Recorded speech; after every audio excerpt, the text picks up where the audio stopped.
നമസ്കാരം. News on middle ഈസ്റ്റിലേക്ക് സ്വാഗതം. ആദ്യം പ്രധാന വാർത്തകൾ. ബഹ്റിൻ രാജാവും ഇന്ത്യൻ രാഷ്ട്രപതിയും പ്രധാനമന്ത്രിയുമായി കൂടിക്കാഴ്ച നടത്തി നിരവധി ഉഭയകക്ഷി കരാറുകളിൽ ഒപ്പുവച്ചു.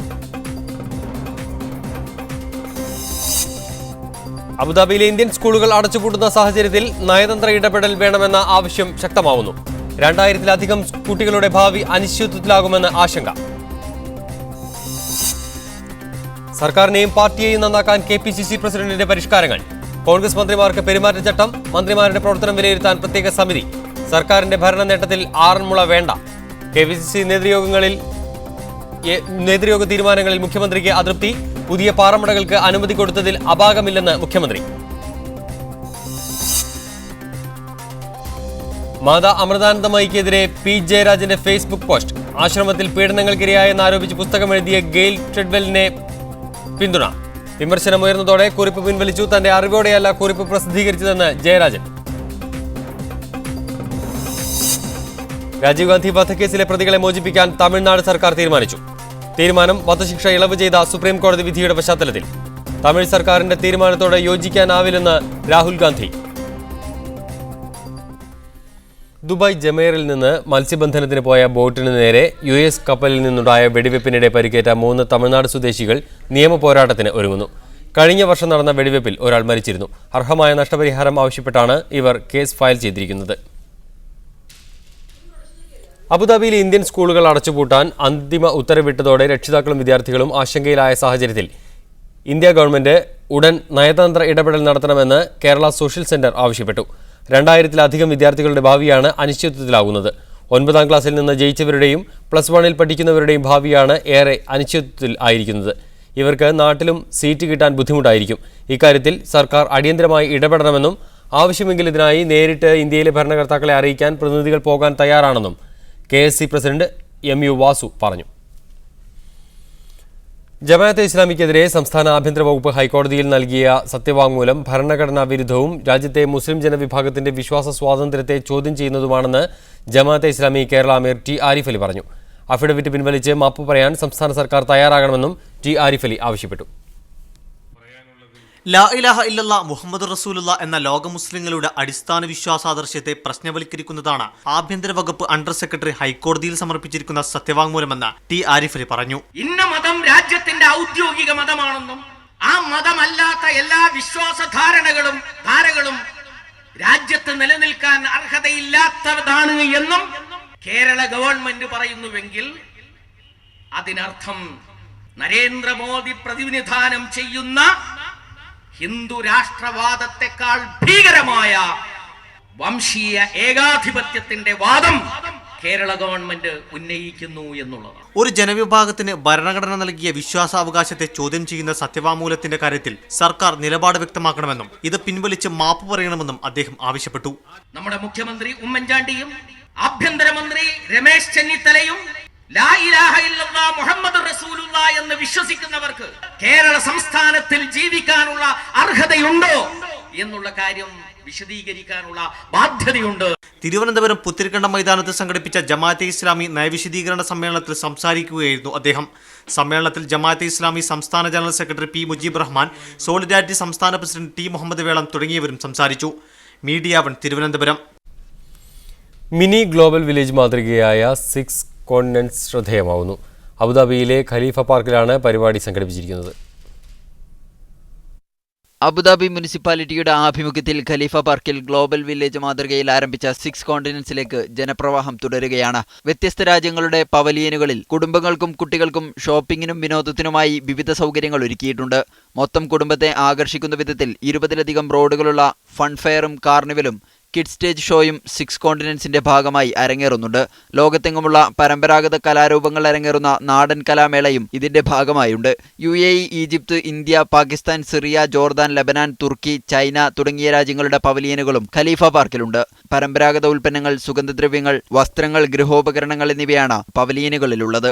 ഇതോടൊപ്പം വ്യത്യസ്ത രാജ്യങ്ങളുടെ രുചി പകരുന്ന ഹോട്ടലുകളും കഫേകളുമുണ്ട്. പുതുതായി ആരംഭിച്ച ലാറ്റിൻ സർക്കസ് ഏറെ പേരെ ആകർഷിക്കുന്നു.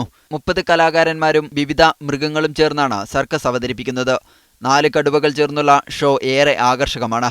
സാധാരണ ദിവസങ്ങളിൽ ഉച്ചയ്ക്ക് 3 മുതൽ രാത്രി 10 വരെയും വാരാന്ത്യങ്ങളിൽ രാത്രി 12 വരെയും പ്രവർത്തിക്കും. 10 ദിർഹം പ്രവേശന ഫീസുള്ള 6 കോണ്ടിനെന്റ്സ് മാർച്ച് 31 വരെ നീണ്ടുനിൽക്കും.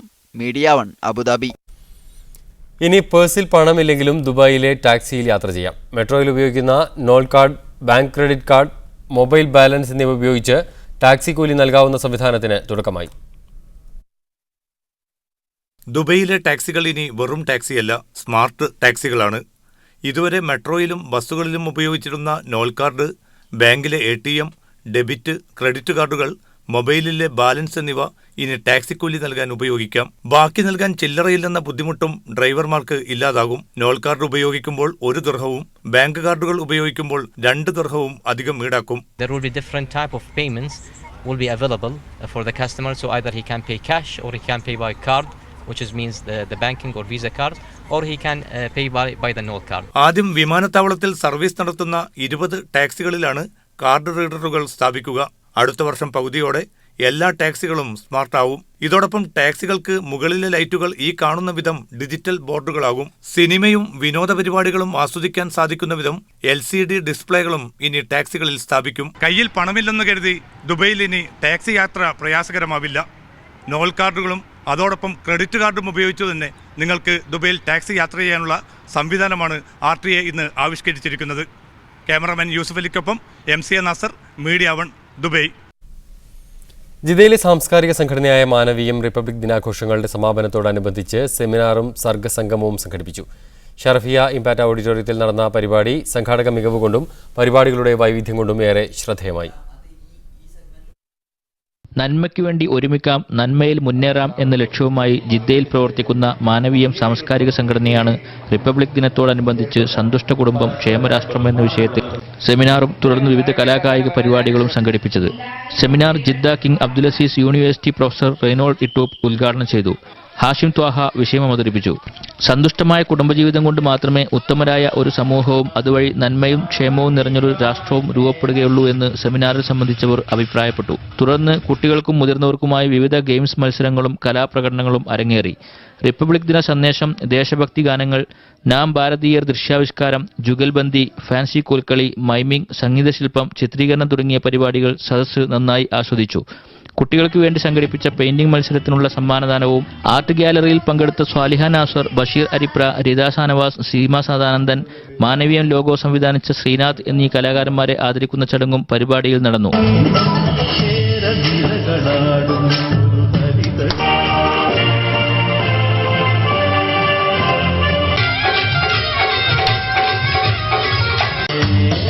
സദസ്സിന്റെ നിറസാന്നിധ്യത്തിൽ ആരംഭിച്ച ദേശീയഗാനത്തോടെയാണ് മാനവീയം പരിപാടികൾ സമാപിച്ചത്.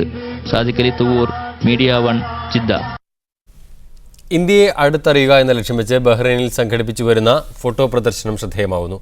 ഇൻസൈഡ് ഇന്ത്യ എന്ന പേരിൽ നടക്കുന്ന പ്രദർശനത്തിൽ 5ഓളം ഫോട്ടോഗ്രാഫർമാർ പകർത്തിയ ഇന്ത്യൻ ചിത്രങ്ങളാണ് ഉള്ളത്. വൈവിധ്യമുള്ള ഇന്ത്യൻ ജീവിത കാഴ്ചകളിൽ നിന്ന് ബഹ്റൈനിലെ ഫോട്ടോഗ്രാഫർമാരുടെ ക്യാമറ കണ്ണുകൾ ഒപ്പിയെടുത്ത ചിത്രങ്ങളിലൂടെ ഒരു പ്രദർശനം.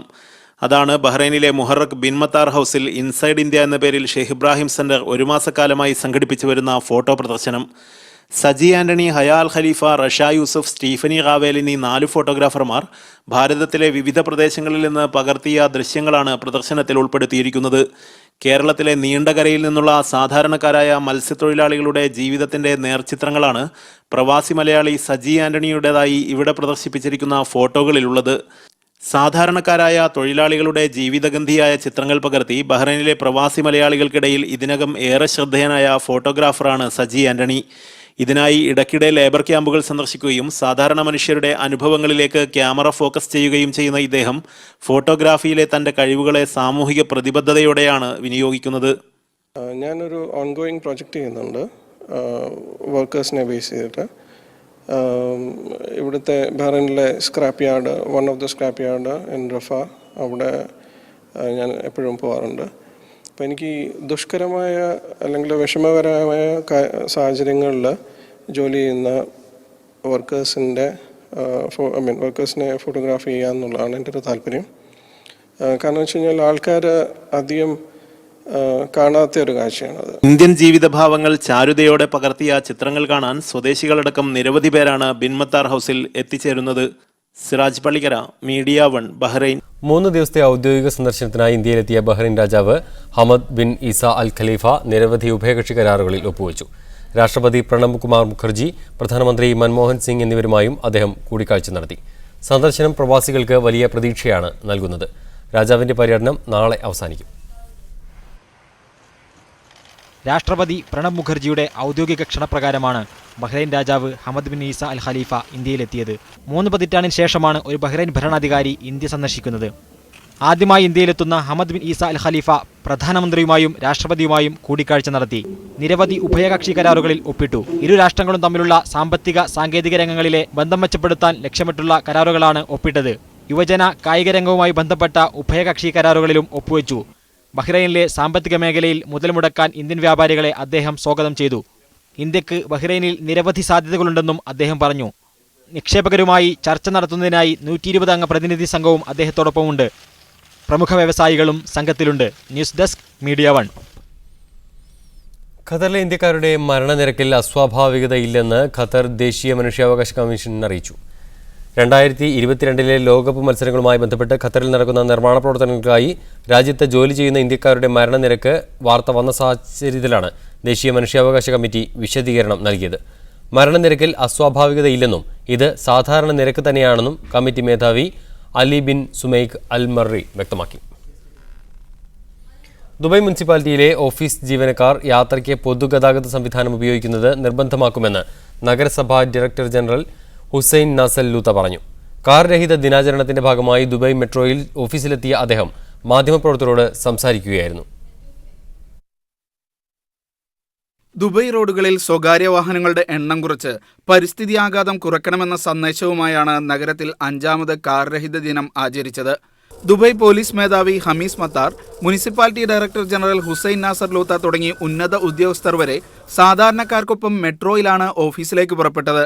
ഫീൽഡ് ചുമതലകളില്ലാതെ ഓഫീസ് ജോലികൾ മാത്രം ചെയ്യുന്ന ജീവനക്കാർക്ക് പൊതുഗതാഗത സംവിധാനം നിർബന്ധമാക്കുന്ന കാര്യം പരിഗണനയിലാണെന്ന് ലൂത്ത പറഞ്ഞു.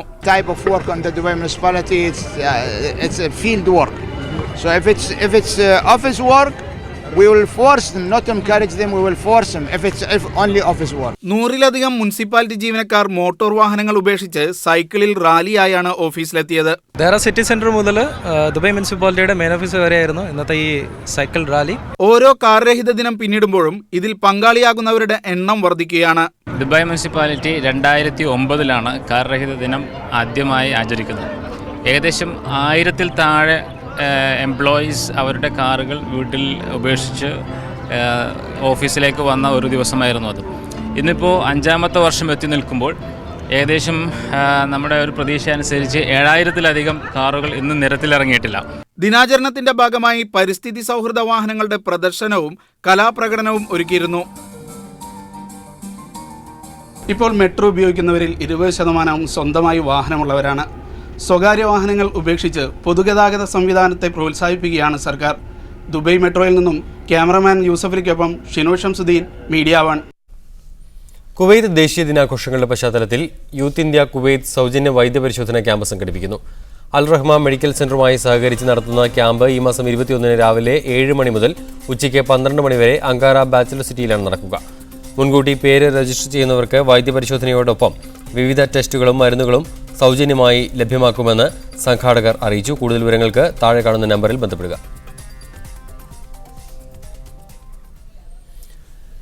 കുവൈത്ത് നാഷണൽ പെട്രോളിയം കമ്പനിക്ക് കീഴിലെ ഷുഐബ റിഫൈനറിയിൽ സംഘടിപ്പിച്ച ഓപ്പൺ ഡേ ആഘോഷത്തിൽ ഇന്ത്യൻ അംബാസഡർ സുനിൽ ജെയിനിന്റെ നേതൃത്വത്തിലുള്ള ഇന്ത്യൻ എംബസി പ്രതിനിധികൾ പങ്കെടുത്തു.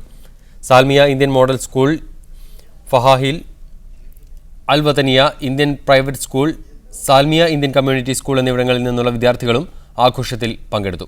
ഇന്ത്യൻ കരകൗശല വസ്തുക്കളും വസ്ത്രങ്ങളും മറ്റും ഉൾപ്പെടുന്ന ഇന്ത്യൻ പവലിയനും ഒരുക്കിയിരുന്നു. ഈജിപ്തിലെ ലോകപ്രശസ്ത ഇസ്ലാമിക കലാലയമായ അസർ യൂണിവേഴ്സിറ്റിയുടെ മേധാവി ഷെയ്ഖുൽ അസർ ഡോക്ടർ അഹമ്മദ് ത്വയ്യിബ് ഔദ്യോഗിക സന്ദർശനത്തിനായി കുവൈത്തിൽ എത്തി. കുവൈത്ത് അമീറിന്റെ പ്രത്യേക ക്ഷണപ്രകാരമാണ് അദ്ദേഹം രാജ്യത്തെത്തിയത്. ഇരു രാജ്യങ്ങളും തമ്മിലുള്ള സാംസ്കാരിക സൗഹൃദം ഊട്ടിയുറപ്പിക്കുകയാണ് സന്ദർശനത്തിന്റെ ലക്ഷ്യം. 3 ദിവസത്തെ സന്ദർശനത്തിനിടെ രാജ്യത്തെ നിരവധി നേതാക്കന്മാരുമായി അദ്ദേഹം കൂടിക്കാഴ്ച നടത്തി. മാപ്പിള കലാവേദി കുവൈത്തിന്റെ 1ാം വാർഷികാഘോഷം സംഘാടക മികവുകൊണ്ട് ശ്രദ്ധേയമായി. കുവൈത്ത് ആർട്സ് ആൻഡ് കൾച്ചറൽ സൊസൈറ്റിയുമായി സഹകരിച്ച് ഹല 14ാം രാവ് എന്ന പേരിൽ സംഘടിപ്പിച്ച പരിപാടിയിൽ മീഡിയ വൺ 14ാം രാവ് വിജയി മാസ്റ്റർ ബാദുഷ ആലാപന മികവ് കൊണ്ട് സദസ്സിന് കയ്യിലെടുത്തു. ഒപ്പന, കോൽക്കളി, ദഫ്മുട്ട് തുടങ്ങിയ മാപ്പിള കലാരൂപങ്ങളും പരിപാടിയുടെ മാറ്റുകൂട്ടി. അബ്ബാസിയ സെൻട്രൽ സ്കൂൾ ഓപ്പൺ ഓഡിറ്റോറിയത്തിൽ തിങ്ങി നിറഞ്ഞ സദസ്സിനെ സാക്ഷി നിർത്തി Indian embassy second secretary JS ഡാങ്കി ആഘോഷ പരിപാടികൾ ഉദ്ഘാടനം ചെയ്തു. ക്ഷണിക്കപ്പെട്ട അതിഥികളെ ദഫിന്റെയും ബാൻഡിന്റെയും അകമ്പടിയോടെ സ്റ്റേജിലേക്ക് ആനയിച്ചത് കാണികൾക്ക് നവ്യാനുഭവമായിരുന്നു. റിയാലിറ്റി ഷോകളിലൂടെ മലയാളികൾക്ക് സുപരിചിതരായ അനസ് ആലപ്പുഴയും ഹുസ്ന അഴിയൂരും ബാദുഷക്കൊപ്പം ഇശൽ വിരുന്നൊരുക്കാൻ എത്തിയിരുന്നു.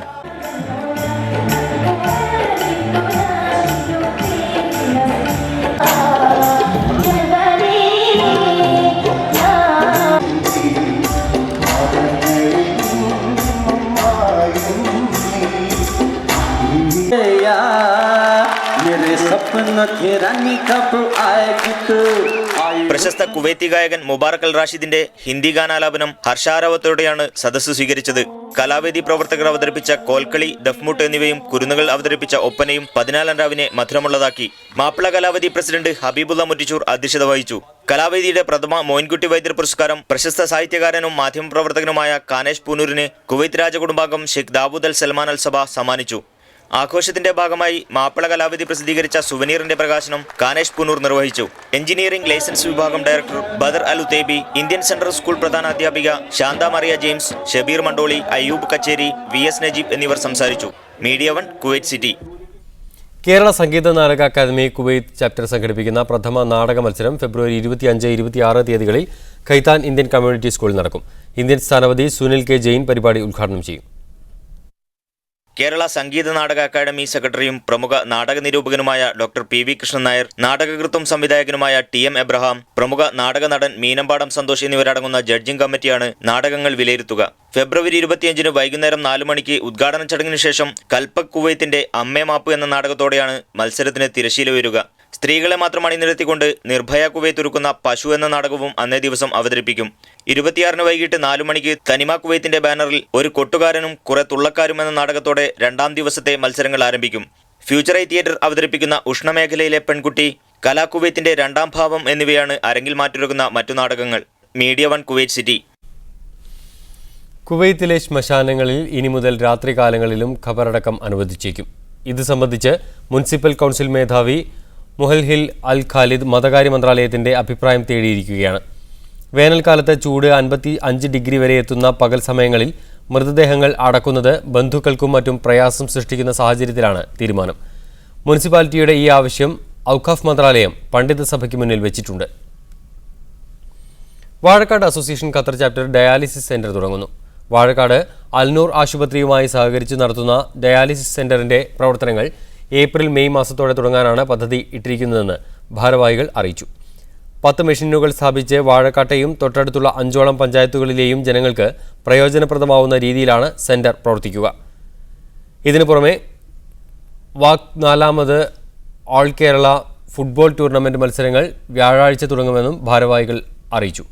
ദോഹ സ്റ്റേഡിയത്തിൽ വൈകിട്ട് 6:30 നടക്കുന്ന ആദ്യ മത്സരം സ്കിയ ഖത്തറും ജീനിയസ് ലിമോസിനും തമ്മിലാണ്.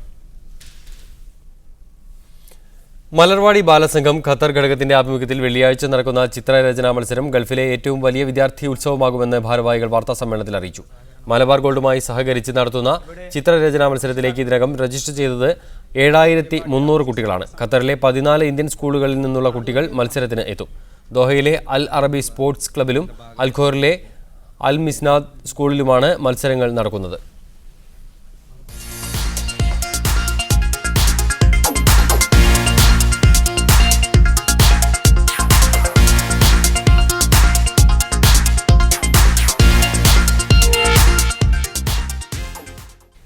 സൗദി അറേബ്യയിൽ ധനകാര്യ വിനിമയ മേഖലയിലെ പുതുമുഖ സ്ഥാപനമാണ് ഫൗരി മണി ട്രാൻസ്ഫർ.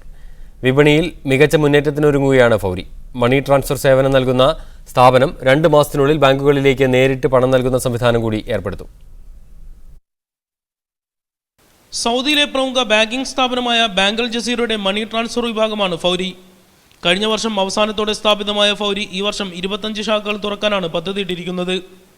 5 വർഷത്തിനുള്ളിൽ രാജ്യത്തിന്റെ വിവിധ ഭാഗങ്ങളിലായി 150 ശാഖകൾ തുറക്കുമെന്ന് ബിസിനസ് ഡെവലപ്മെന്റ് തലവൻ ഖാലിദ് ഷബാനത്ത് മീഡിയ വണിനോട് പറഞ്ഞു. ഇന്ത്യൻ ഉപഭോക്താക്കൾക്കാണ് കമ്പനി പ്രഥമ പരിഗണന നൽകുന്നതെന്നും അദ്ദേഹം പറഞ്ഞു. We are making sure that Indian can do transaction immediately to India with good price and good rate. If you are looking to the market, best transaction to India right now through Fawri in terms of fees, in terms of FX, plus the service within. നിലവിൽ MoneyGram വഴിയാണ് ഇന്ത്യയിലെ ബാങ്കുകളിലേക്ക് പണം അയക്കുന്നത്. 2 മാസത്തിനുള്ളിൽ exchange സംവിധാനം ഏർപ്പെടുത്തും. State bank of India ഉൾപ്പെടെയുള്ള നിരവധി ഇന്ത്യൻ ബാങ്കുകളുമായി ഫൗരി ധാരണയിലെത്തിയിട്ടുണ്ട്. കോൾ സെന്റർ, ഇന്റർനെറ്റ് സംവിധാനങ്ങൾ ഉപയോഗിച്ച് നാട്ടിലേക്ക് പണം അയക്കാനുള്ള സംവിധാനങ്ങൾ കമ്പനി ഉടൻ നടപ്പിലാക്കുമെന്നും ഖാലിദ് ഷബാനത്ത് പറഞ്ഞു. We will focus in technology. We will provide salary services, remote channel. That means customer can do transaction remotely through call center or internet. This is in our strategy. We expect, inshallah, within end of this year, customer can do transaction remotely. റിയാദിലെ അമീർ Salman military ഹോസ്പിറ്റലിന് സമീപത്താണ് നിലവിലെ branch. അടുത്ത branch ഉടൻ ജിദ്ദയിൽ പ്രവർത്തനം ആരംഭിക്കും. റബി Muhammad, media 1, Riyadh. Dubai ഭക്ഷ്യമേളയുടെ ഭാഗമായി നടക്കുന്ന ഗ്രാൻഡ് കേരള ഫെസ്റ്റിവലിന് വ്യാഴാഴ്ച തുടക്കമാവും.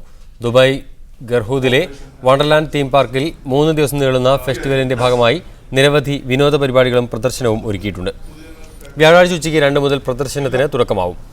നടൻ Suresh Gopi, deputy councillor general PR Muraleedharan, M Jayachandran, സംവിധായകൻ സിദ്ദീഖ് തുടങ്ങിയവർ പങ്കെടുക്കും. 10 ദിർഹമാണ് പാർക്കിലേക്കുള്ള പ്രവേശന ഫീസ്. വാർത്താ സമ്മേളനത്തിൽ നടൻ Suresh Gopi, M Jayachandran, chlorophyll MD Abdulla Salim Al Suwaidi, CEO Suresh Lal, Grand Kerala Festival director Sujil Bose എന്നിവർ പങ്കെടുത്തു.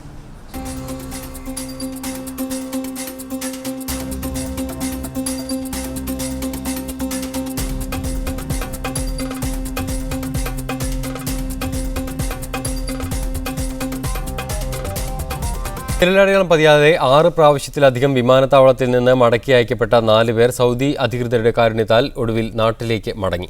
കൊടും ചൂടിൽ മരുഭൂമിയിൽ കഠിന ജോലികൾ ചെയ്യേണ്ടി വന്നതിനെ തുടർന്ന് ഹസ്തരേഖകൾ മാഞ്ഞുപോയതാണ് ഇവരുടെ യാത്രയെ തടസ്സപ്പെടുത്തിയത്.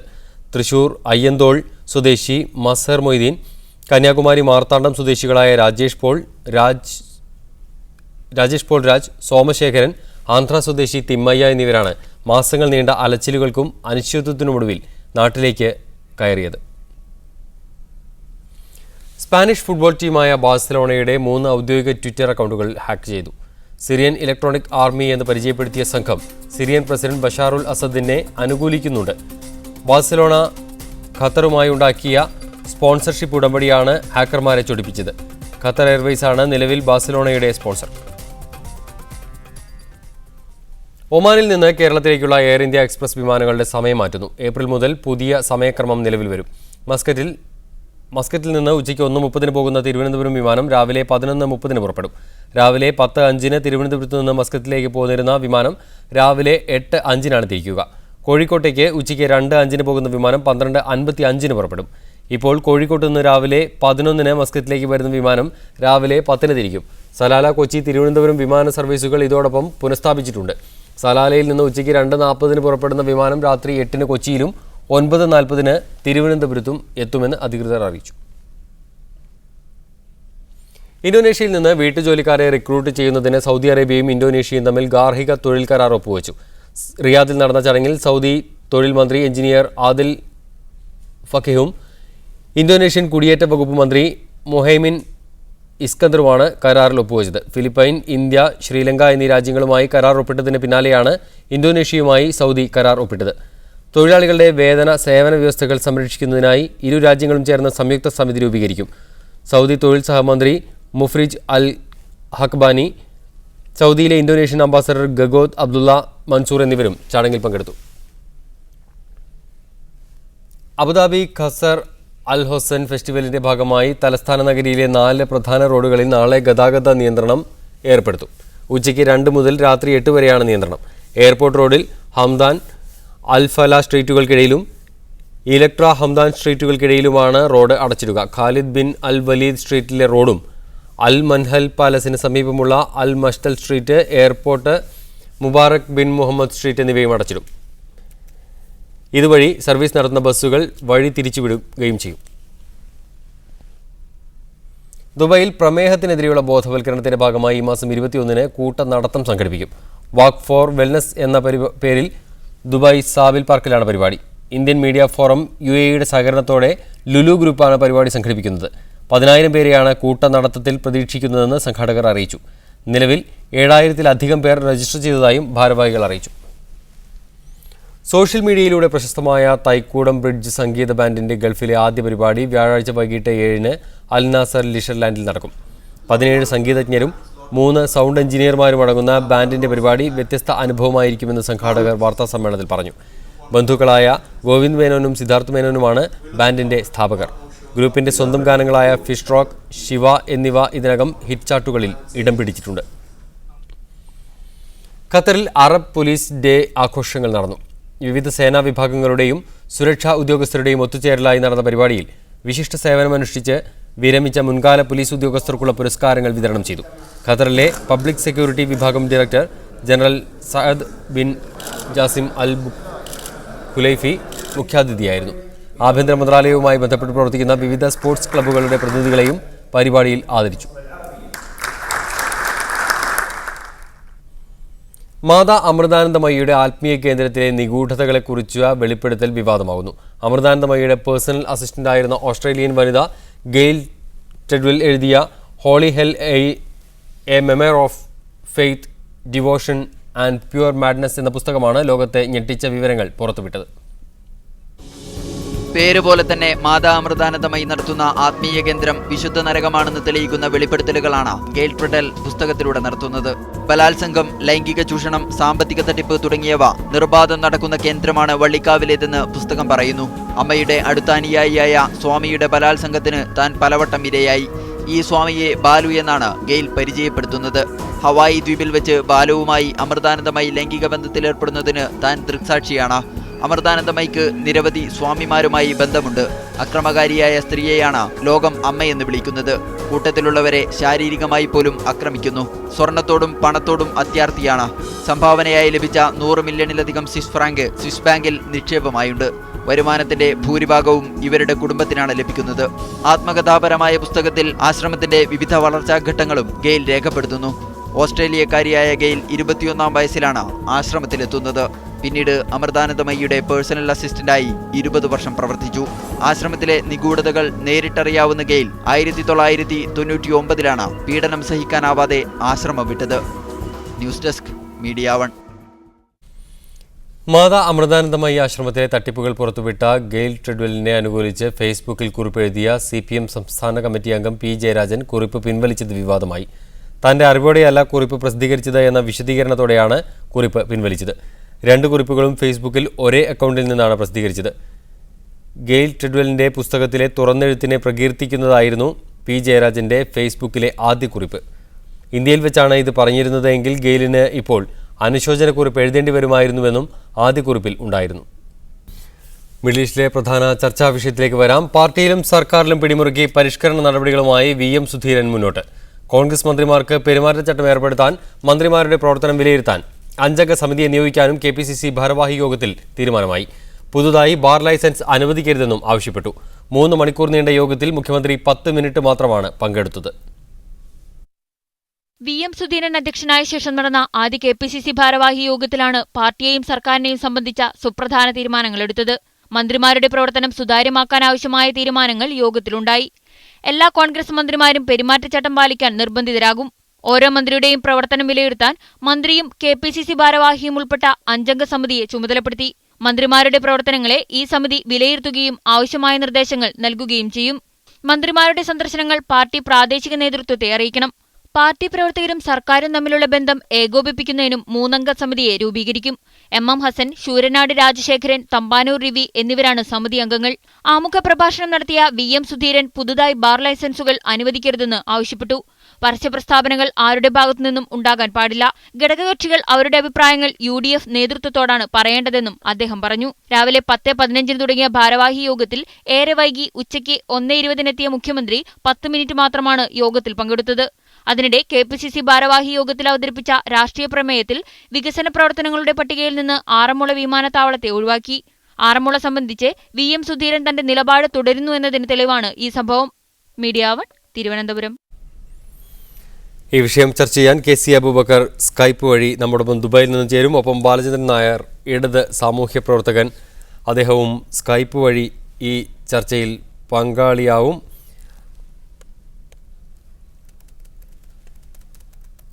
ഒപ്പം കൈപ്പട്ടൂർ തങ്കച്ചൻ, രാഷ്ട്രീയ നിരീക്ഷകൻ കൂടി നമ്മോടൊപ്പം ടെലിഫോൺ ലൈനിലും ചേരും. ആദ്യം ശ്രീ KC അബൂബക്കർ, കോൺഗ്രസിന് ഒരു നയമോ പരിപാടിയോ ഇക്കാര്യങ്ങളിലൊക്കെ ഉണ്ടായിരുന്നുവോ ഉണ്ടോ എന്ന കാര്യങ്ങളിലൊക്കെ തർക്കമുണ്ടാകാം. കാരണം ആറന്മുള വിമാനത്താവളത്തിൻ്റെ കാര്യത്തിലായാലും ഒക്കെ ഒരു നിലപാടുമായി സർക്കാർ മുന്നോട്ട് പോകുന്നു. മറ്റു നിലപാടുകൾ പലരും പല രീതിയിൽ ഹരിത MLA-മാർ തുടങ്ങി പല അഭിപ്രായ പ്രകടനങ്ങൾ നടത്തുന്നു. ഇപ്പോൾ പല കാര്യങ്ങളിലും സുധീരൻ വ്യത്യസ്തമായ അഭിപ്രായങ്ങൾ പ്രകടിപ്പിച്ചിരുന്ന ഒരാളാണ്. KPCC നേതൃത്വത്തിലേക്ക് അദ്ദേഹം വരികയും ചെയ്യുന്നു.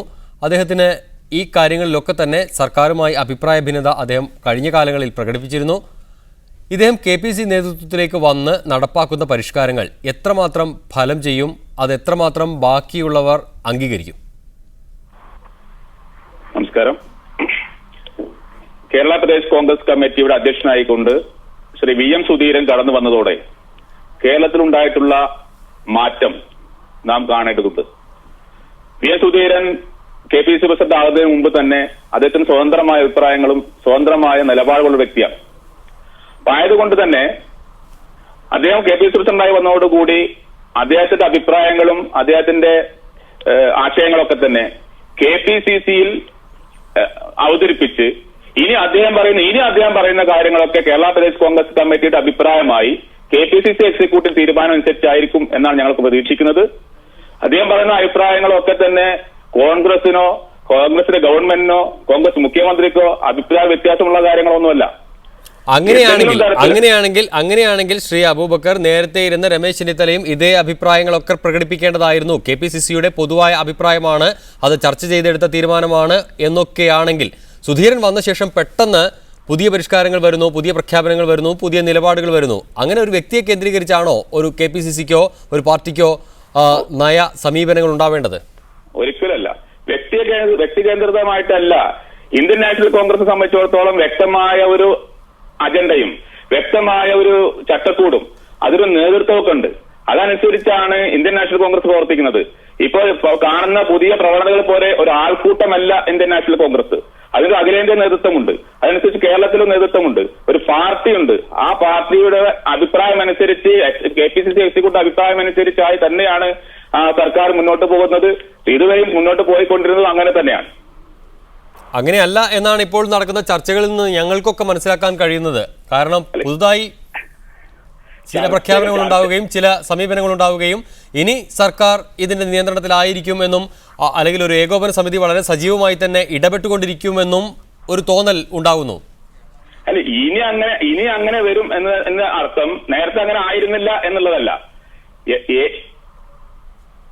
യെസ്, ശ്രീ അബൂബക്കർ തിരിച്ചെത്താം. ശ്രീ ബാലേന്ദ്രൻ നായർ, എങ്ങനെയാണ് താങ്കൾ ഇതിനെ നിരീക്ഷിക്കുന്നത്? തീർച്ചയായും കൗതുകകരമാണ് ഇത്തരം കാര്യങ്ങളൊക്കെ. ആദ്യമായിട്ട് പറയട്ടെ, ഇത് തികച്ചും ഒരു രാഷ്ട്രീയ പ്രസ്ഥാനം എന്നുള്ള നിലയിൽ കോൺഗ്രസിന്റെ ഒരു ആഭ്യന്തര പ്രശ്നമാണത്, അല്ലെങ്കിൽ ഒരു ആഭ്യന്തര വിഷയമാണ് പ്രശ്നമായി കണക്കാക്കുന്നത്. പക്ഷേ നമ്മുടെ കേരളത്തിൽ പുതിയ നേതൃത്വം വന്നു KPCC-ക്ക്. സ്വാഭാവികമായും അദ്ദേഹത്തിൻ്റെതായ ഇച്ഛാശക്തി പുള്ളി പ്രകടിപ്പിക്കുന്നു. എനിക്ക് ചൂണ്ടിക്കാണിക്കാനുള്ളത്, ഒരു സാമൂഹ്യ പ്രവർത്തനം എന്നുള്ള രീതിയിൽ ചൂണ്ടിക്കാണിക്കാനുള്ളത്, അഖിലേന്ത്യാ തലത്തിൽ ഇത് എങ്ങനെയാണ്, ഇതേ ശൈലി തന്നെയാണോ പിന്തുടരുന്നത്? യഥാർത്ഥത്തിൽ ഓരോ കോൺഗ്രസുകാരനും കോൺഗ്രസ് നേതാക്കളും ഒരു ഇൻട്രോസ്പെക്ഷൻ, ഒരു ആത്മപരിശോധന നടത്തേണ്ട ഒരു വിഷയമാണല്ലോ. ഒന്ന്. രണ്ടാമത്തെ കാര്യം, ഈ പാർട്ടി എന്ത് നയപരിപാടികൾ പറഞ്ഞാലും ആ നയപരിപാടികൾ നടപ്പിലാക്കേണ്ട ബാധ്യത അല്ലെങ്കിൽ അതിന്റെ ചുമതല വരുന്നത് എക്സിക്യൂട്ടീവിന്റെ ഹെഡായിട്ടുള്ള അല്ലെങ്കിൽ ഭരണ നേതൃത്വത്തിലിരിക്കുന്ന ബഹുമാനപ്പെട്ട മുഖ്യമന്ത്രിക്കാണ്. അദ്ദേഹം ഈ പറഞ്ഞ പ്രഖ്യാപനങ്ങൾ നടത്തിയ ആ മീറ്റിംഗ് 10 മിനിറ്റേ പങ്കെടുത്തുള്ളൂ എന്ന് നമ്മൾ ചൂണ്ടിക്കാണിക്കുമ്പോൾ അതിലെ വൈരുദ്ധ്യമാണ് ഞാൻ ആദ്യമായിട്ട് പറയാൻ ആഗ്രഹിക്കുന്നത്. തീർച്ചയായിട്ടും ഈ പറയുന്ന VM സുധീരൻ പറയുന്ന കാര്യങ്ങൾ പലപ്പോഴും അത് ശരിയായ ദിശയിൽ നല്ലതെന്ന് നമുക്ക് തോന്നുന്നതാണ്. പക്ഷെ എത്രത്തോളം ഇതെല്ലാം കോൺഗ്രസിന്റെ ഇന്നത്തെ സംവിധാനത്തിൽ പ്രായോഗികമാണ്? കാരണം ഒരു ജീർണിച്ച അവസ്ഥയിലേക്ക് കോൺഗ്രസ് പ്രസ്ഥാനം, ഇന്ത്യയിലെ ഏറ്റവും വലിയ രാഷ്ട്രീയ പ്രസ്ഥാനം എന്നുള്ള നിലയ്ക്കും ഒരു സെക്കുലർ പ്രസ്ഥാനം എന്നുള്ള നിലയ്ക്കും വളർന്നു വരേണ്ടിയിരുന്ന കോൺഗ്രസ് പ്രസ്ഥാനം ഇന്ന് എവിടെ നിൽക്കുന്നു എന്നുള്ളത് കോൺഗ്രസ് നേതൃത്വവും അതിന്റെ പ്രവർത്തകരും ചിന്തിക്കേണ്ട സമയമാണ്. യെസ്, ശ്രീ ബാലേന്ദ്രൻ നായർ തിരിച്ചെത്താം. അദ്ദേഹത്തിന് അതിൽ അഭിപ്രായ വ്യത്യാസവും ഉണ്ടാവും ശ്രീ അബൂബക്കറിന്. ശ്രീ കൈപ്പറ്റൂർ തങ്കച്ചൻ, ഇവിടെ സുധീരൻ ചില നിലപാടുകൾ പുതുതായി പ്രഖ്യാപിക്കുന്നു. ആറന്മുള വിമാനത്താവളത്തിൻ്റേതുൾപ്പെടെയുള്ള പ്രശ്നങ്ങളിൽ മന്ത്രിമാർ പേഴ്സണൽ സ്റ്റാഫിലെ എണ്ണം കുറയ്ക്കുന്ന രീതിയിലേക്ക് നിലപാടെടുത്തുകൊണ്ട് പോകുന്നു. അല്ലെങ്കിൽ എല്ലാ തരത്തിലും ഒരു അച്ചടക്ക പാലിക്കേണ്ട സ്ഥിതിവിശേഷം മന്ത്രിസഭയിലെ അംഗങ്ങൾ നിർബന്ധമായും അതിന് നിർബന്ധിതമാകുന്ന ഒരു സാഹചര്യം സൃഷ്ടിക്കപ്പെടുന്നു. KPCC ഭരണവും തമ്മിലുള്ള പാർട്ടിയും ഭരണവും തമ്മിലുള്ള ഒരു ഏകോപനം അത് കൂടുതൽ ശക്തമാകും എന്നൊരു തോന്നലുണ്ടാക്കുന്നു. ഇതൊന്നും ഇന്നലെ വരെ ഇല്ല, ഇന്ന് ഉണ്ടാകുന്നു. അതിൽ എളുപ്പത്തിൽ വഴങ്ങുന്നവരുമല്ല ഈ മന്ത്രിസഭയ്ക്കകത്തോ അല്ലെങ്കിൽ കോൺഗ്രസിനകത്തോ ഉള്ള മറ്റ് അംഗങ്ങളും എന്നും നമുക്കറിയാം. ഒരു ഏറ്റുമുട്ടലിലേക്ക് ഇത് നീങ്ങുമോ എന്ന ആശങ്കയും നിലനിൽക്കുന്നു. കഴിഞ്ഞ കാലങ്ങളിലൊക്കെ നമ്മൾ കണ്ടിട്ടുള്ള പല പ്രവണതകളെയും പോലെ, കരുണാകര കാലത്തെയൊക്കെ ഓർമ്മിപ്പിക്കുന്നത് പോലെ.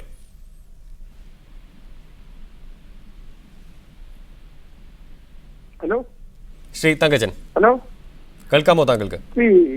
ഈ സാറേ, ഈ വിശാല ജനാധിപത്യമായ രീതിയിൽ പ്രവർത്തിക്കുന്ന കോൺഗ്രസ് പാർട്ടിയില് പെരുമാറ്റച്ചട്ടമോ അച്ചടക്കമോ അടിച്ചേൽപ്പിക്കാൻ സാധിക്കുമെന്ന് ഞാൻ കരുതുന്നില്ല. നമ്മൾ കണ്ടുവരുന്നത് കോൺഗ്രസിനെ സംബന്ധിച്ചിടത്തോളം ഓരോ വ്യക്തികളും ഒരു പ്രസ്ഥാനമായി, ഒരു കോൺഗ്രസ് പാർട്ടിയായി പ്രവർത്തിക്കുന്ന ഒരവസ്ഥയാണ്. ഇത് എത്രമാത്രം മാറ്റം ഉണ്ടാകും എന്നുള്ളതാണ് നമ്മൾ ചിന്തിക്കേണ്ടത്. മാത്രമല്ല, ഈ പറയുന്ന അച്ചടക്കം, ഈ പറയുന്ന പെരുമാറ്റച്ചട്ടം കേരളത്തിൽ മാത്രമായിട്ട് നിൽക്കാനാണോ അതോ ഇത് ആകമാന കോൺഗ്രസ്, ഇന്ത്യൻ നാഷണൽ കോൺഗ്രസിന് മുഴുവനായിട്ട് ബാധകമാണോ എന്നുള്ള ഒരു ചോദ്യമുണ്ട്. കാരണം നമ്മുടെ പ്രധാനപ്പെട്ട നേതാക്കന്മാരൊക്കെ തന്നെ കേന്ദ്ര നേതാക്കന്മാരായിട്ട്, ഡൽഹിയിലുള്ള നേതാക്കന്മാരായിട്ട് ബന്ധമുള്ളവരാണ്. അപ്പോൾ അവരിവിടെ പറയുന്നത് ഇവിടുത്തെ ഡിസിപ്ലിനും അവിടുത്തെ ഡിസിപ്ലിനുമായിട്ട് ഒരുപാട് വ്യത്യാസം ഉണ്ടാവും. മാത്രമല്ല, ഒരു രാഷ്ട്രീയ പ്രവർത്തകനെ സംബന്ധിച്ചുള്ള ഒരു പാർട്ടിയെ സംബന്ധിച്ചിടത്തോളം എനിക്ക് തോന്നുന്നത് അച്ചടക്കം പ്രത്യേകിച്ച് കോൺഗ്രസിനെ പോലുള്ള ഒരു ജനാധിപത്യ പാർട്ടിയിലെ അച്ചടക്കം മുകളിൽ നിന്ന് അടിച്ചേൽപ്പിക്കാനുള്ളതല്ല. അത് വ്യക്തികള്, രാഷ്ട്രീയ നേതാക്കള് സ്വയം ആർജിക്കേണ്ട ഒരു വിഷയമായി മാറി. പക്ഷേ അതുണ്ടാവുമോ ശ്രീ തങ്കച്ചൻ? കൃത്യമായ ഇടപെടൽ ഇപ്പോൾ തന്നെ ഹൈക്കമാൻഡ് ഇങ്ങനെ സുധീരനെ നിർദ്ദേശിക്കുന്നു. സുധീരൻ KPCC പ്രസിഡന്റ് ആവുന്നു. ചെറിയ മുറുമുറുപ്പുകളൊക്കെ അകത്തുണ്ടെങ്കിലും അത് ഒതുക്കി വെച്ചുകൊണ്ട് ആളുകൾ അച്ചടക്കത്തോടെ എന്ന രീതിയിൽ, പുറമേക്ക് തോന്നിക്കുന്ന രീതിയിലെങ്കിലും പ്രവർത്തിക്കുന്നു. എവിടെയെങ്കിലുമൊക്കെ ഒരു നയവും പരിപാടിയും അച്ചടക്കവും ഒക്കെ വേണ്ടേ ഏതെങ്കിലും കാലത്തെങ്കിലും? വേണം, തീർച്ചയായിട്ടും വേണം, തീർച്ചയായിട്ടും. അതാ പറഞ്ഞത്, വ്യക്തികള് സ്വയം ആർജിക്കേണ്ട ഒരു സ്വഭാവമാണിത്. നാളെ ഇപ്പൊ ഒരു പ്രത്യേക നേതാവിന് ഒരു അത്യാവശ്യം വന്നു കഴിഞ്ഞാൽ അയാൾ നേരെ കാട്ടി, കാരണം പറയും ഇതെനിക്ക് പ്രാദേശികമായിട്ട് ഇത് പറഞ്ഞേ പറ്റുള്ളൂ എന്ന് പറയും. അപ്പോൾ ഒരു അച്ചടക്കം എങ്ങനെ ഉണ്ടാക്കും, പെരുമാറ്റച്ചട്ടം എങ്ങനെ ഉണ്ടാക്കും എന്നുള്ളതിനെക്കാട്ടിൽ, നേതൃത്വത്തിൽ നിന്ന് വരുന്നതിനെക്കാട്ടിൽ ഒരു കേഡർ പാർട്ടി അല്ലാത്ത കോൺഗ്രസിനെ സംബന്ധിച്ചിടത്തോളം ആ വ്യക്തികൾ തന്നെ ഉണ്ടാക്കേണ്ട ഒരു വസ്തുതയാണ്. ആ കോൺഗ്രസ് പാർട്ടിയിൽ, നമ്മൾ കണ്ടുവരുന്ന കോൺഗ്രസ് പാർട്ടിയിൽ അത് കംപ്ലീറ്റ് ആയിട്ട് അച്ചടക്കമില്ലാതെ അവരവർക്ക് വ്യക്തി കേന്ദ്രീകൃതമായിട്ട് ഓരോരുത്തർ രാഷ്ട്രീയ പാർട്ടി എന്ന രീതിയിൽ മുന്നോട്ട് പോയിക്കൊണ്ടിരിക്കുകയാണ്. ഇത് all of A sudden Sudheeran വന്നുകൊണ്ട് മാറും എന്ന് എനിക്ക് വിശ്വാസമില്ല. യെസ്, വ്യക്തമാണ്. ശ്രീ അബൂബക്കർ, എങ്ങനെ തോന്നുന്നു ഇത്തരം നിരീക്ഷണങ്ങളോട്? കോൺഗ്രസ് ആണിത്, ഇതിൽ ഇങ്ങനെയൊക്കെ നടക്കൂ എന്നൊരു തോന്നൽ പൊതുവെ ജനങ്ങളിലുണ്ട്. അത് തന്നെയാണ് ഈ ചർച്ചയിൽ പങ്കെടുത്തവരും ഏതാണ്ട് പങ്കുവയ്ക്കുന്നത് എന്ന് തോന്നുന്നു. സുധീരനെ കൊണ്ട് അല്ലെങ്കിൽ ഒരു സുപ്രഭാതത്തിൽ ഹൈക്കമാൻഡ് ഇടപെട്ടിട്ടായാലും ആരിടപെട്ടിട്ടായാലും കോൺഗ്രസിൽ ജനാധിപത്യമുള്ള പാർട്ടിയാണ്, അതിൻ്റെ പോസിറ്റീവായ അംശങ്ങളുണ്ട്, അവിടെ അഭിപ്രായ സ്വാതന്ത്ര്യങ്ങളുണ്ട്. എന്നാൽ അതിനപ്പുറം ഗ്രൂപ്പ് താല്പര്യങ്ങളും വ്യക്തി താല്പര്യങ്ങളും ഉണ്ട് എന്ന നെഗറ്റീവായ പ്രവണതയുമുണ്ട്. ഒരു അടിച്ചമർത്തൽ നയം ഒന്നും നടപ്പാക്കാൻ ബഹുമാനായ KPCC പ്രസിഡന്റ് ഉദ്ദേശിക്കുന്നില്ല. സമവായത്തിലൂടെ ഏത് കാലത്തും ഏത് പാർട്ടിയിലും അച്ചടക്കം വേണ്ടേ? ഇതിപ്പോ CPM പോലെ പറ്റുമോ? ഇപ്പൊ CPMന്റെ സ്ഥിതി എന്താ? അച്ചടക്കം ലംഘിക്കുന്ന മുതിർന്ന നേതാക്കന്മാർക്കെതിരെ ഒരു വാക്ക് പറയാൻ പോലും എന്നും ശാസിക്കുക എന്നല്ലാതെ ഒരു നടപടി സ്വീകരിക്കാൻ കഴിയാതെ വിഷമിച്ചിരിക്കുന്ന ഒരു പാർട്ടി ഇന്ത്യൻ നാഷണൽ കോൺഗ്രസിൽ അത്തരത്തിൽ യാതൊരു പ്രശ്നങ്ങളും ഉണ്ടായിട്ടില്ല, ഇതുവരെ ഉണ്ടായിട്ടില്ല. അഭിപ്രായങ്ങൾ പറയുന്നു, അഭിപ്രായം പറയാനുള്ള അവസരങ്ങളും അഭിപ്രായം പറയാനുള്ള സ്വാതന്ത്ര്യം കൂടിപ്പോയി എന്ന് പറയുമ്പോൾ അതിന് ചെറിയൊരു നിയന്ത്രണ രേഖ വേണം എന്ന് AICC തീരുമാനിക്കുകയും അതനുസരിച്ച് KPCC നടപ്പാക്കുകയും ചെയ്യുമ്പോൾ ഒരു കോൺഗ്രസ് പ്രവർത്തകർ എന്ന നിലയ്ക്ക് എല്ലാ കോൺഗ്രസ് പ്രവർത്തകർക്കും AICCയുടെ തീരുമാനം ബാധകമാണ്. അത് നടപ്പിലാക്കേണ്ടതുണ്ട്. നിയന്ത്രണവും ഒരു ചട്ടക്കൂടും പ്രവർത്തനത്തിന് ഒരു ചട്ടക്കൂടൊക്കെ ഏത് പാർട്ടിക്കാരും വേണം. അതെ ശ്രീ അബൂബക്കർ, തീർച്ചയായും വേണം. പക്ഷേ CPM പോലുള്ള പാർട്ടിക്ക് പോലും സുഘടിതമായ സംഘടനാ സംവിധാനമുള്ള അല്ലെങ്കിൽ വ്യക്തമായ സംഘടനാ തത്വങ്ങളുള്ള പാർട്ടിക്ക് പോലും അത് നിലനിർത്താൻ കഴിയാത്ത ഒരു കാലത്ത് ഇന്നലെ വരെ ഇല്ലാത്ത കോൺഗ്രസിന് അത് സാധ്യമാവുമോ എന്ന് തന്നെയാണ് ചർച്ച. അല്ലെ, കോൺഗ്രസിനെ സംബന്ധിച്ചിടത്തോളം അതിന്റെ അവസാന വാക്ക് ഹൈക്കമാൻഡാണ്. AICC പ്രസിഡന്റ് സോണിയാഗാന്ധി ഒരു അഭിപ്രായം പറഞ്ഞു കഴിഞ്ഞാൽ, ഒരു തീരുമാനമെടുത്തു കഴിഞ്ഞാൽ പൂർണ്ണമായിട്ടും ബൂത്ത് തലം മുതലുള്ള കോൺഗ്രസ് പ്രവർത്തകർ, AICC വരെയുള്ള കോൺഗ്രസ് പ്രവർത്തകർ, നേതാക്കന്മാർ ആരായാലും ശരി, അത് അംഗീകരിച്ച് മുന്നോട്ട് പോകുന്നവർക്ക് മാത്രമേ ഈ പാർട്ടിയിൽ മുന്നോട്ട് പോകാൻ കഴിയുള്ളൂ.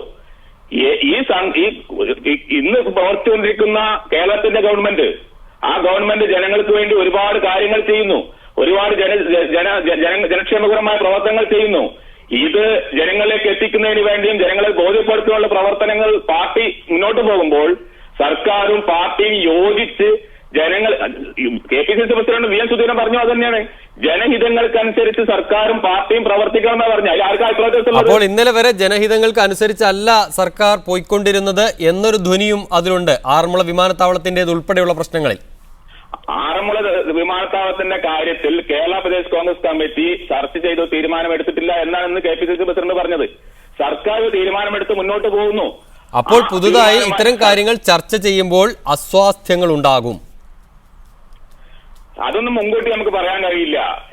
എവിടെയാണ് പിന്നെ അഭിപ്രായ വ്യത്യാസങ്ങളൊക്കെ ഇല്ലാതിരിക്കുന്നത്?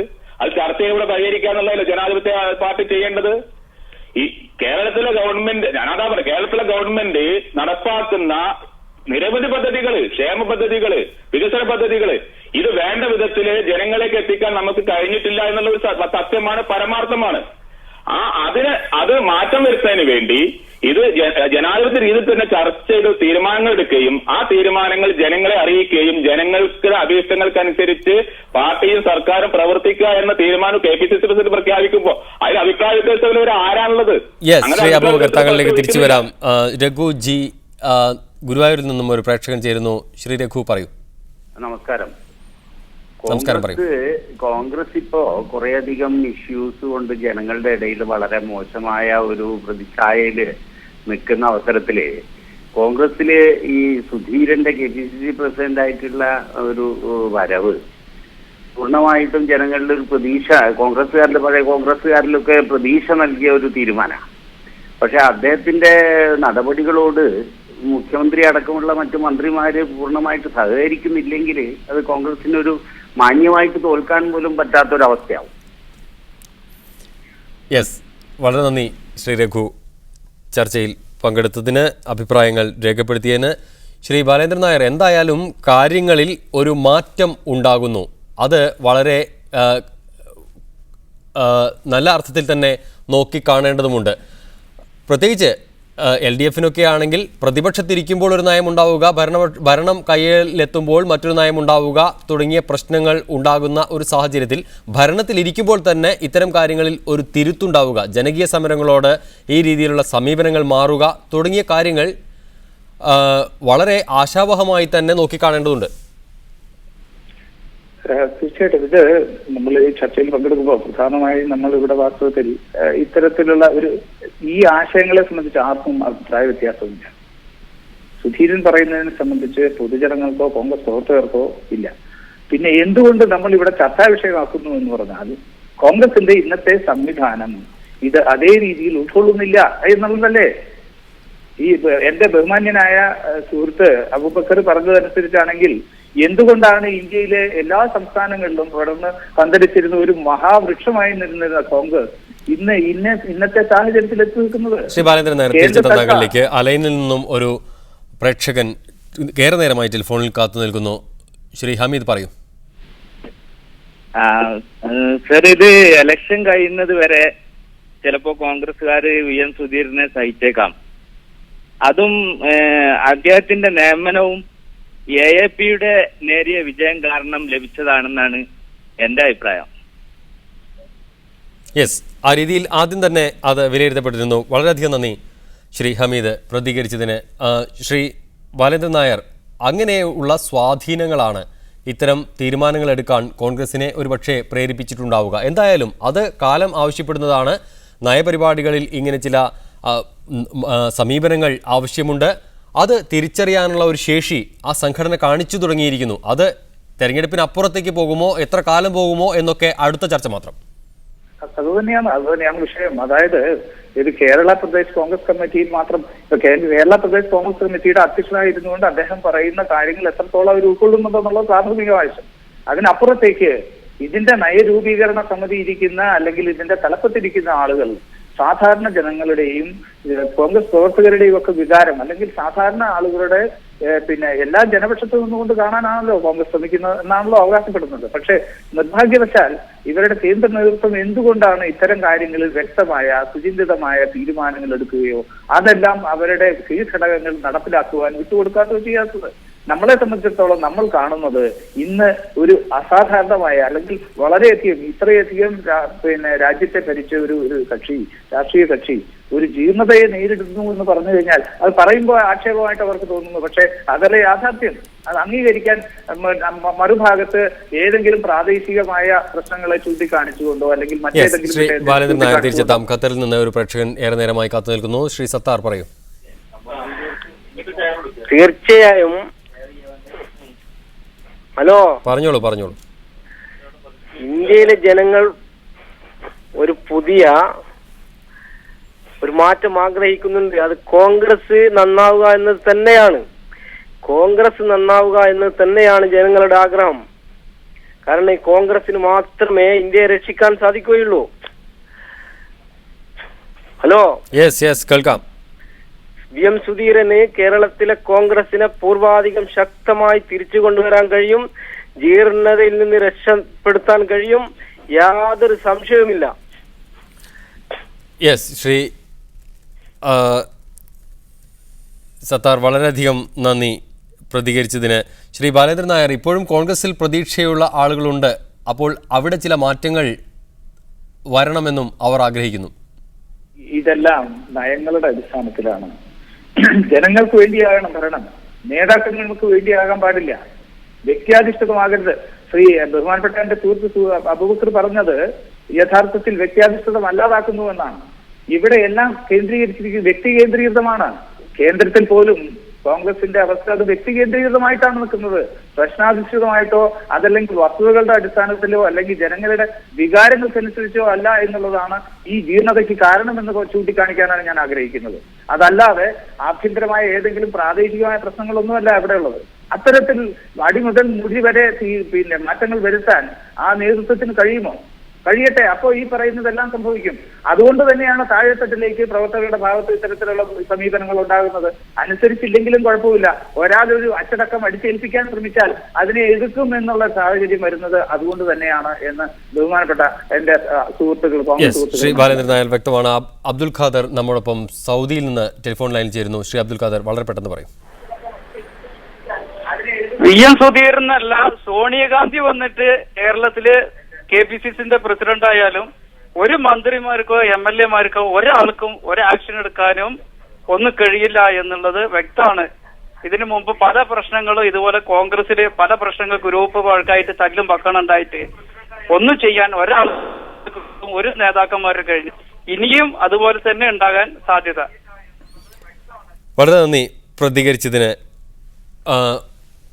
ഒപ്പം ശ്രീ KC അബൂബക്കർ, ശ്രീ ബാലചന്ദ്രൻ നായർ, ശ്രീ കൈപ്പട്ടൂർ തങ്കച്ചൻ ഈ ചർച്ചയിൽ പങ്കെടുത്തതിന് മിഡിൽ ഈസ്റ്റ് എഡിഷൻ പൂർണ്ണമാവുന്നു. Good night.